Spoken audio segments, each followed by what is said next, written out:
Welcome back to Mass Appeal. We're live at Dakin Humane Society. We're hanging out with Leslie Harris. She's the executive director, and of course all the pets here as well. So now you don't necessarily need to adopt a cat today, even though you should. You don't necessarily need to foster a kitten or a puppy, even though you should. But one thing that you can do, you can help with this new initiative. It's called the Porthole Project, and it's helping to improve the lives of cats right here at Dakin while they wait for homes. Tell us a little bit about what you're trying to do. Well, what the Porthole Project does is it takes a cage space inside of Dakin and it makes it twice as big.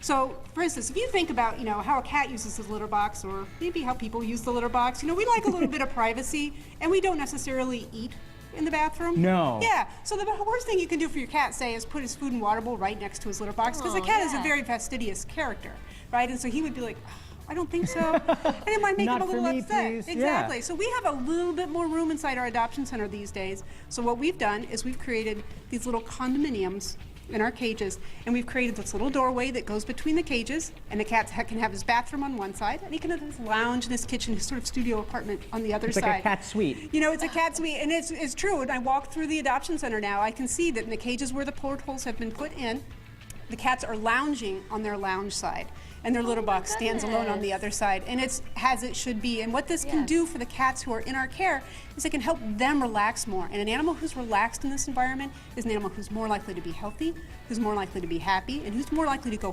home quickly. So this is all about reducing their length of stay while they're here and improving the quality of their life here.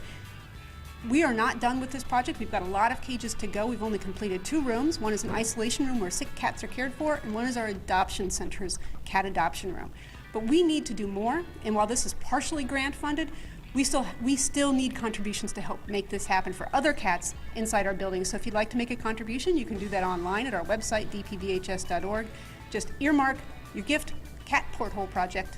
I think this project is so important because Ashley and I, every Thursday, we get amazing Pets of the Week on the show, but we always talk about how when they're in the shelter, they're different. And the most heartbreaking stories for me, and I think for Ashley, are you have these pets and their owners, they die. And when they come here, they're different animals. So the more that you can make it an easy transition for them, the better. That's right. We have colony housing for cats who like to live with other cats. So the cats can be on shelves and they can be in the sunlight and they can watch the birds and the people go by. But not every cat, as you know, wants to live with other cats. Exactly. Right. So it's nice to be able to put them. They get their own little, exactly. They get their own little condominium this way, and the Porthole Project has really made a difference for the cats here. What a wonderful program, and people now know how they can support it. Thanks so much, Leslie. It's great to talk to you.